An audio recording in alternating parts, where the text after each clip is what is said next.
लोग कहते हैं कि कितना खाती होगी जो इतनी मोटी होती जा रही है ना।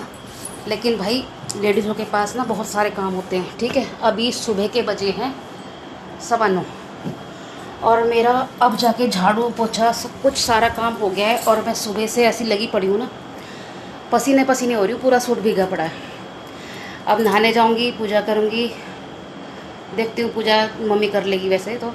और फिर नाश्ता करूँगी और फिर अपने और काम करूँगी जो छोटे मोटे रह जाते हैं, जैसे कबर्ड सेट करनी, कपड़े सेट करने, कपड़े तय बनाने, और बहुत सारे काम घर के अंदर होते हैं, वो मैं नहाने के बाद करूँगी। जो साफ़ सफाई काम है, जो पसीने वाला काम है, वो मैं सुबह सारा अपना कर देती हूँ, ठीक है। और आप देख रहे हो कितने पसीने आ रहे हैं मेरे। अब एसी चला के अब थोड़ी देर पसीना सुखा रही हूँ और पसीना सुखाने के बाद तब मैं नहाने जाऊँगी। तो भाई ऐसा नहीं है कि मोटे लोग काम नहीं करते हैं, ठीक है। सारे काम होते हैं हमारे पास, बहुत सारे काम होते हैं, और मैं तो दिन भर चक्री की तरह लगी ही रहती हूँ, घूमती रहती हूँ पर ऐसा नहीं है। तो जो लोग मोटे हैं वो इस चीज़ की टेंशन बिल्कुल ना लें, खाओ पियो मौज करो और अपना काम भी ढंग से करते रहो, ठीक है। ये ज़रूरी नहीं है कि खाने से ही मोटे होते हैं, ठीक है। मोटे लोग की खुराक नहीं होती है, इतना नहीं खाते हैं वो, तो इतना मजबूर मत करा करो उन लोगों को। मैं सिर्फ जो लोग हेल्दी हैं ज़्यादा, तो उन्हीं के लिए ये वीडियो बना रही हूँ, अपने ऊपर डाल के, किसी के ऊपर नहीं, अपने ऊपर डाल के, ठीक है। तो भाई जैसे कि भाई मेरे घर में बोल देते हैं मैं मोटी होती जा रही हूँ, कुछ करती क्यों नहीं है, जिम क्यों नहीं जाती, एक्सरसाइज क्यों नहीं करती है। तो भाई मैं एक्सरसाइज भी कर लेती हूँ, योगा स्टार्ट कर लेती हूँ, पर मेरा रूटीन नहीं बन पाता तो मैं छोड़ देती हूँ, क्योंकि ना घर में काम इतने हो जाते हैं सुबह सुबह। और सुबह अगर मैं सारे कामों को छोड़ के और अगर मैं योगा या जिम चली जाऊँ ना, तो भाई देखो घर तो मेरा है, तो मुझे संभालना है, आके भी काम मुझे ही करना है, तो मैं फिर थक जाती हूँ, ज़्यादा मैं काम नहीं कर पाती हूँ, फिर बीमार पड़ जाती हूँ। इससे अच्छा मैं थोड़ा घर के काम में थोड़ा सा भाग भाग के कर लेती हूँ, पसीने आ जाते हैं मेरे, इतना ही बहुत है भाई मेरे लिए, मैं नहीं कर सकती हूँ ज़्यादा। तो ठीक है, बस मैं यही बताना चाहती हूँ कि ज़्यादा टेंशन लेनी बेकार है। चिंता चिता की जड़ होती है, इसलिए चिंता मत करो, चिंतन करो।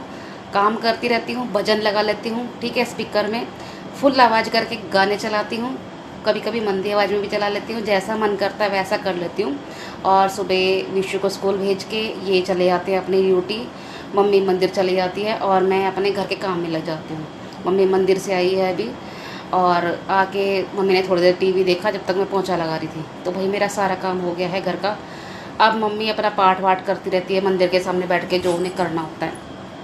और मेरा तो सच बता रही हूँ, पूजा का भी कोई रूटीन नहीं बन पाता कि मैं पूजा भी करती हूँ, कई बार मेरी तो पूजा भी छूट जाती है कई बार, ठीक है। वो कहते हैं ना कर्म ही पूजा है, तो भाई मैं अपने कर्म पे विश्वास करती हूँ, मैं इतना नहीं करती। हाँ मानती हूँ, दिल से मानती हूँ भगवान है और भगवान को मानना चाहिए, लेकिन भगवान ये भी कहता है कि अपने काम को छोड़ के घंटी बजाने से कुछ नहीं मिलता है।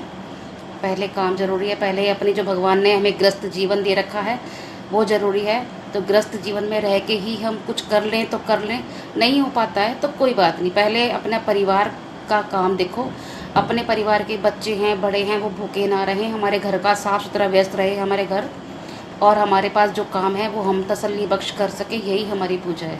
तो मैं करती भी हूँ, ऐसी बात नहीं है कि पूजा नहीं करती हूँ। जिस दिन मेरा काम थोड़ा जल्दी निमट जाता तो मैं पूजा भी कर लेती हूँ, या एक्स्ट्रा काम घर में कभी कभार नहीं होते हैं तो कर लेती हूँ। जैसे अब कल कपड़े धुले थे मेरे बहुत सारे, तो कपड़े अभी तय बनाने रह रहे हैं, तो ये काम मेरा बाद का है, ठीक है। अब जैसे फ्रिज साफ़ करना है मेरे को आज, तो आज करूँगी या कल करूँगी, जैसे टाइम मिल जाए वैसे करूँगी, तो वो मेरा बाद का काम है।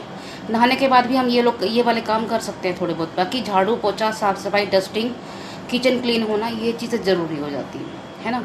तो जो लेडीज़ें नहीं कर पाती है ना ये सब, तो टेंशन मत लिया करो, मेरी तरह का मस्त। और अपना अगर थोड़ा सा मूड ख़राब कभी कभार हो जाता है तो एक दो रील बना के डाल दिया करो, और भी मूड फ्रेश हो जाता है। और अपने गाने चलाओ, काम करो। लोग अगर कुछ बोलते हैं ना, घर वाले कुछ बोलते हैं, ये नहीं करा वो नहीं करा, या कुछ ना कुछ चिकचिकबाजी रहती है, तो भाई ऐसा है, जो स्पीकर चलाते हो ना, गाने चलाते हो, उसकी आवाज़ कर दो फुल, और जो बोलता है बोल बोल के अपने आप चुप हो जाएगा और अपने काम में लगे रहो मस्त हो के। भाई मैं तो ऐसे ही करती हूँ, मेरे बस की नहीं है चिकचिकबाजी। मैं पहले सुनती थी, ठीक है। अब जब मैं अपने हम अपनी ड्यूटी सही तरह से निभा रहे हैं, सारे काम कर रहे हैं, और बड़े बूढ़े का थोड़ा सा दिमाग हो जाता है बाद में ऐसा, जैसे बाकी तो ये तो चले जाते हैं ड्यूटी में, कोई मतलब नहीं होता, विश भी चली जाती है। बाकी मम्मी है कई बार किच किच किच करती रहती है कभी कभी आदत हो जाती है बड़े बूढ़ों की। तो मैं तो ज़्यादा हर जो काम सुनने की बात है वो सुन लेती हूँ, और जो नहीं सुनने की है वो मैं गाने तेज करके अपने काम में लगी जाती हूँ। मैं बोल देती हूँ भाई मैंने अपना काम कर दिया है, तुम्हें जो करना काम करो, पूजा करो, जो भी करना, तुम्हारा काम टाइम पे कर रही हूँ ना, इतना ही बहुत है। इससे ज़्यादा मेरे बस की नहीं है। तो मैं ज़्यादा अपने जोर दीवार पे कह रही हूँ, दिमाग पे नहीं डालना चाहती हूँ। जियो और जीने दो, दूसरों को भी जीने दो, मेरा तो यही फंडा है। ठीक है, तो भाई अगर मेरी बात सही लगी हो तो अपना लेना थोड़ी बहुत, और बुरी लगी हो तो इग्नोर कर देना क्योंकि मैं टेंशन ज़्यादा लेना नहीं चाहती हूँ। ठीक है, तो वीडियो भी देखो मैं रोज़ नहीं डालती हूँ। जब कभी कभार फ्री बैठती हूँ, मूड फ्रेश नहीं होता है या मूड करता है हाँ कुछ कर दूँ, या मेरे सामने कोई वीडियो आ जाती है तो बना लेती हूँ, नहीं तो नहीं बनाती हूँ। ठीक है, हालांकि कई लोग कहते हैं कि वीडियो डेली डाला करो, डेली डाला करो, तो भाई अपने बस की नहीं है। कई बार रह भी जाती है, कई बार 2-2 3-3 भी डाल लेती हूँ, ऐसा कुछ नहीं है। ठीक है, तो जी मेरा काम हो गया है फाइनल, और थोड़ा सा पसीना भी सूख गया है। अब हम चलते हैं अपने आगे की कर्म की ओर। तो जय श्री श्याम, बाय बाय।